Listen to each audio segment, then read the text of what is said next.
Bonjour et bienvenue, je m'appelle Eric Morrison et si vous avez manqué vos nouvelles la semaine passée, faites-vous-en pas parce que TVME est là pour vous. Donc voici un compte-rendu de toutes les nouvelles pertinentes dans la région du Val-Saint-François, ainsi que la Montérégie, le Centre du Québec et Drummondville, tels que rapportés par les médias Le Val-Ouest et Radio-Acton. Donc, allons de l'avant avec l'essentiel. Le gel de certains investissements prévus au plan québécois des infrastructures a des conséquences pour la municipalité de Racine. Le ministère de l'Éducation met sur la glace le projet de construction d'un gymnase pour l'école primaire de Notre-Dame-de-Montjoie. Le projet, évalué à 3,8 millions lors de son annonce en 2022, vise l'ajout d'un bâtiment de 216 mètres carrés qui abritera le futur gymnase.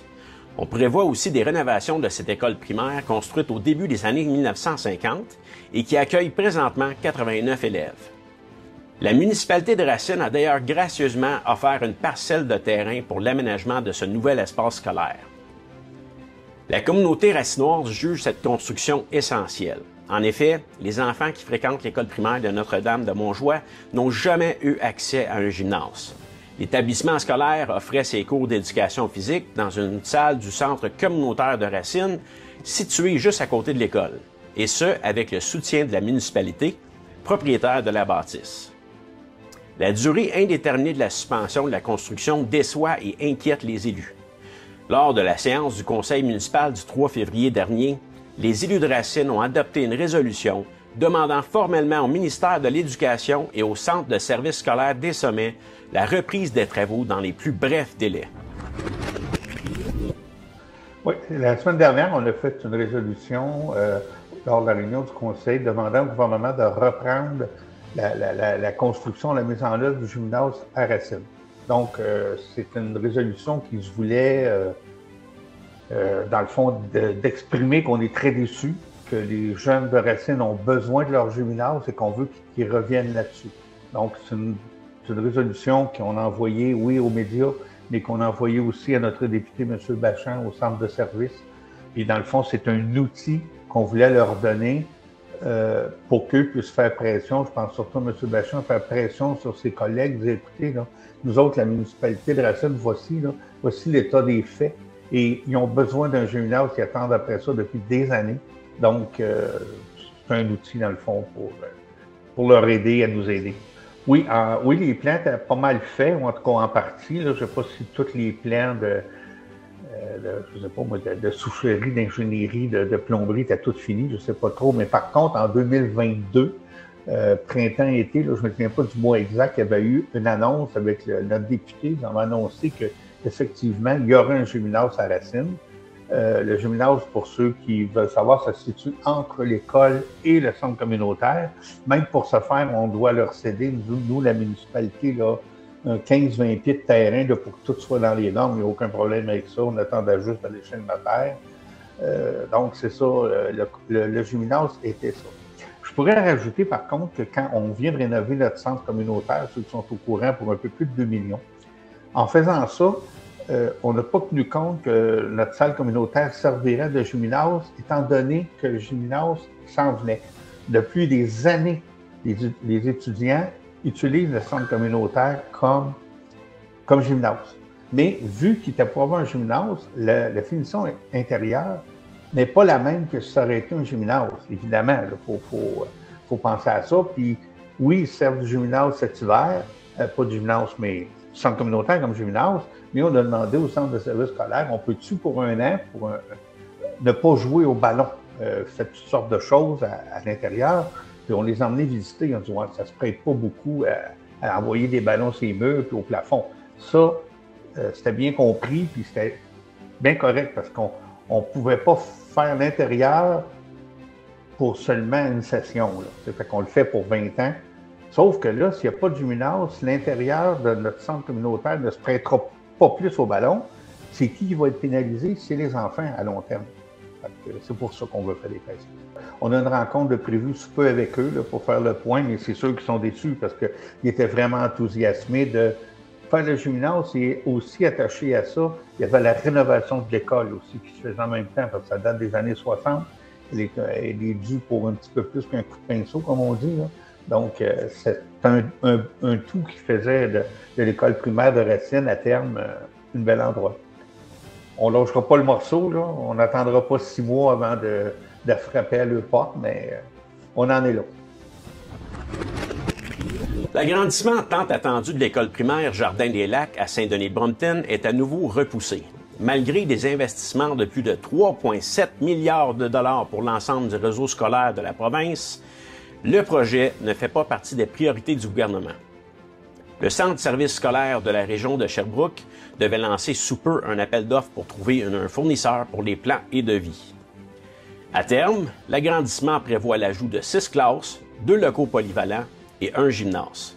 On prévoyait compléter les travaux pour 2026. Tout est désormais sur la glace pour une période indéterminée. Actuellement, 500 élèves fréquentent le Jardin des Lacs et les besoins d'espace de cette école primaire construite en 1986 sont criants. Cela s'explique par le fait que Saint-Denis-de-Brompton connaît une importante hausse de sa population. Elle comptait 4 594 personnes lors du dernier recensement canadien de 2021, une hausse de 13,3 % par rapport à 2016, ce qui est beaucoup plus élevé que la moyenne provinciale qui s'établit à 4,1 %. Pour répondre à ce défi, la municipalité a choisi de s'impliquer activement dans ce dossier pour éviter que des enfants ne soient transférés dans une autre école. En 2011, elle procède à l'agrandissement de son aréna pour y construire 2 classes permanentes. De son côté, le Centre de services scolaires agrandit l'école primaire en 2014 au coût de 2,1 millions de dollars. Mais la population continue d'augmenter, tant et si bien que les 2 classes de l'aréna doivent continuer d'être utilisées. Finalement, en 2018, le Centre de services scolaires interpelle à nouveau le gouvernement du Québec pour un nouvel agrandissement de l'école. C'est ce projet qui est attendu depuis plus de 7 ans. L'entreprise sherbrookeoise, le groupe Laroche, a inauguré récemment le quartier du Moulin. Ce nouveau projet, en bordure de l'autoroute 55 à Windsor, situé à l'intersection de la rue Maurice-Bachand et la route 249, à proximité du nouveau parc industriel. Le terrain d'une superficie de 315 000 pieds carrés a été acquis il y a 8 ans et accueille jusqu'à maintenant un supermarché Maxi, une station de service Ultramar, un dépanneur Marché Express et un restaurant McDonald's. 8 bornes électriques seront mises en opération durant le printemps. L'entreprise a par ailleurs tenu compte de l'aspect environnemental dans la construction de ce projet, dont les 2 principaux entrepreneurs généraux étaient les Constructions Longer et GG Laroche Excavation. La phase 2 du projet sera réalisée plus tard cette année. Et pour la première fois en plus de 40 ans d'histoire, la bibliothèque Daniel Ménard compte sur une coordonnatrice. Une véritable passionnée de la culture, Chanel Sauvé est prête à faire rayonner encore plus cet établissement qui dessert les municipalités de Richmond, du canton de Cleveland et du canton de Melbourne. Madame Sauvé connaît déjà cette communauté, ayant auparavant occupé le poste de coordonnatrice aux communications et aux événements au Centre d'art de Richmond. Elle a également animé plusieurs ateliers créatifs. Reconnue pour son engagement et sa créativité, Chanel Sauvé, entre autres, aura comme responsabilité de gérer l'équipe de bénévoles, en plus de faire connaître encore plus la bibliothèque. Et oui, les masques sont de retour. Le CIUS de l'Estrie-Chute prend cette mesure justifiée par la hausse des éclosions d'influenza dans ses installations ainsi que la forte circulation de virus respiratoires en communauté. Donc, le port du masque est obligatoire dès maintenant par le personnel et les visiteurs dans certains milieux et certaines zones cliniques déterminées, soit à l'unité des soins dans les centres hospitaliers de soins généraux et spécialisés, incluant les urgences, la médecine de jour, les centres de chimiothérapie, la radio-oncologie, l'hémodialyse et les unités d'hospitalisation en santé mentale. À l'unité de réadaptation fonctionnelle intensive, les unités transitoires de récupération fonctionnelle, les unités de courte durée gériatrique et le centre de réadaptation de l'Estrie. À l'unité de vie dans les centres d'hébergement et de soins longue durée et les maisons des aînés et maisons alternatives. Cette consigne est en vigueur jusqu'à nouvel ordre. Dans les milieux de longue durée et de santé mentale, les personnes proches aidantes doivent revêtir le masque seulement lors de la circulation hors de la chambre de leurs proches. Des masques seront disponibles à l'entrée de chacun des milieux ciblés. Le port du masque n'est pas obligatoire dans les milieux suivants: cafétéria, clinique externe, centre de jour, bureau, lors de la prestation de soins et de services dans les autres installations du CIUS de l'Estrie, CHU, tels que les résidences à assistance continue Val-du-Lac, le Centre de réadaptation en dépendance de l'Estrie, les CLSC, etc. Des ateliers d'éducation et de sensibilisation sur l'environnement sont offerts dans les écoles de l'Estrie par le Conseil régional de l'environnement de l'Estrie. Deux grands enjeux sont principalement abordés, les changements climatiques et la surconsommation. L'atelier « Ouf, la terre à chaud » vulgarise la crise climatique en partant vraiment de la base. Ça s'adresse aux élèves de niveau primaire et secondaire. On leur explique des notions comme l'effet de serre et l'adaptabilité au changement climatique. L'organisme propose aussi aux écoles 3 autres choix d'ateliers. Ceux-là en lien avec la surconsommation. On sensibilise les élèves au cycle de vie et aux impacts environnementaux des produits qu'ils utilisent, comme les vêtements, appareils électroniques et plastiques à usage unique. Les écoles du Val-Saint-François ont la possibilité d'offrir ces ateliers à leurs élèves sans avoir à investir dessous. Grâce au soutien de Domtar, qui finance la tournée des établissements scolaires de cette région, ce qui permet à 18 classes d'en bénéficier. Après 8 ans à la mairie de Richmond et 10 ans comme conseiller municipal au canton de Cleveland, Bertrand Ménard ne se présentera pas de nouveau aux élections municipales du 2 novembre prochain. Contrairement à plusieurs maires à travers le Québec qui ont été ébranlés par la grogne de plusieurs citoyens et de la morosité ambiante, M. Ménard part avec le sourire. Ménard est par ailleurs fier d'avoir pu régler le litige avec la compagnie Saint-Laurent et Atlantique, alors que le bruit de leur locomotive, notamment durant la nuit, troublait la paix de plusieurs citoyens et le projet de réaménagement de la rue principale qui nécessitera des investissements de 8 millions. Ces 2 projets représentent pour lui une grande fierté. Le Fab Lab est un atelier de fabrication qui met des outils et le numérique à la disposition de la population. La collaboration et le partage font partie des valeurs des Fab Labs. Imprimantes 3D, fraiseuses, ordinateurs, découpes laser, le Fab Lab du musée J. Armand Bombardier à Valcourt contribue depuis 2016 à réaliser de nombreux projets dans une ambiance des plus conviviales. Le Fab Lab, c'est un réseau international d'espaces où l'on peut se présenter et faire des projets personnels ou réparer des choses, tout ça avec l'aide de gens formés pour ces machines et outils. Il y a plus de 1750 laboratoires Fab Lab dans le monde. Le Fab Lab est né d'une initiative provenant du MIT de Boston. Le mouvement Fab Lab répond à la philosophie du DIY, en anglais le Do It Yourself, faites-le vous-même. La créativité est donc fortement mise en valeur. Le Fab Lab promet un encadrement adéquat afin de réaliser ses idées, même les plus folles, et que ce soit par exemple un projet artistique, électronique ou écologique. Il faut avoir au moins 10 ans pour bénéficier des services du Fab Lab et jusqu'à l'âge de 12 ans, on doit être accompagné d'un adulte. Les visites d'élèves dans le cadre d'activités scolaires mises sur pied par le Fab Lab sont d'ailleurs nombreuses. Quant aux objets qui peuvent être conçus au Fab Lab, les exemples sont nombreux. On peut même trouver des solutions lorsqu'on recherche un cadeau de fête ou de Noël original. Vous apportez vos idées et il vous aide à les réaliser. Le Fab Lab est ouvert en général le samedi de 10 à 17 heures ou sur réservation durant la semaine. Un abonnement au musée de l'ingéniosité est requis. La MRC du Val-Saint-François tient à souligner que le projet de gestion de styromousse est toujours en cours. Donc, vous pouvez apporter toute votre styromousse dans des points de dépôt municipaux. Cette émission ne serait pas possible sans la précieuse collaboration de Cooptel. Cooptel vous offre une vaste gamme de forfaits pour la télévision, la téléphonie et l'Internet, convenant à tous les types d'utilisateurs et à tous les budgets. Le Val-Ouest, le premier média web indépendant, local et régional au service des citoyens de la MRC du Saint-François.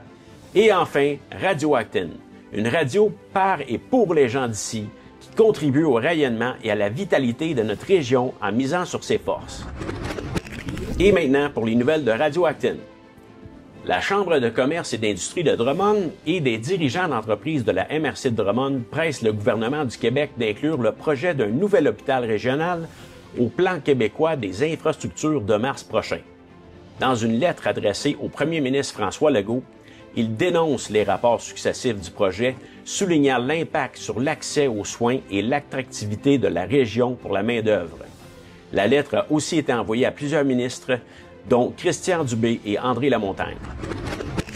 Il y a maintenant un nouveau site pour identifier les produits canadiens. Développé par 3 Mascoutins, le site isthiscanadian.ca permet aux consommateurs de vérifier l'origine des produits. En entrevue avec le Courrier de Saint-Hyacinthe, Catherine Hébert explique que l'objectif est de redonner aux consommateurs le pouvoir de choisir selon leurs valeurs. Conçu avec l'intelligence artificielle, le site permet de scanner des produits et d'obtenir des alternatives canadiennes.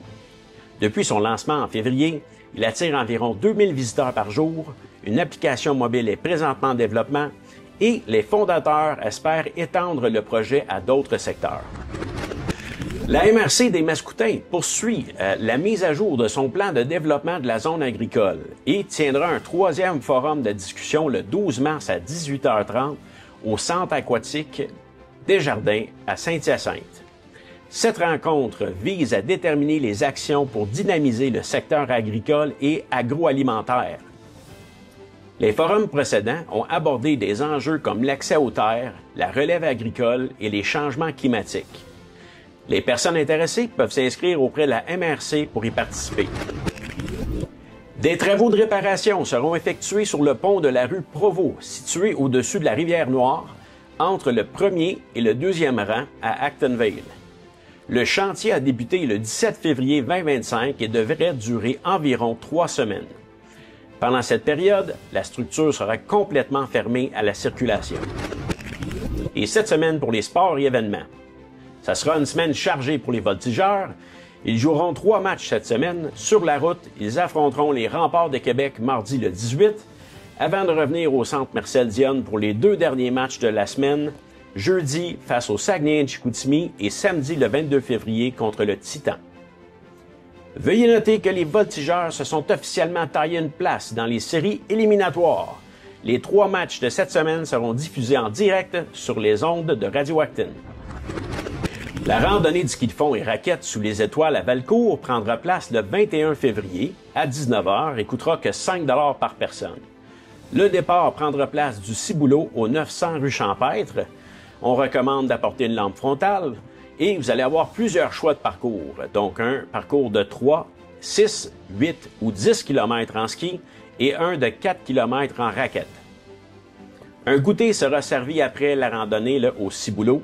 Et pour plus d'informations, consultez le site web www.skidefond.valcourt.ca.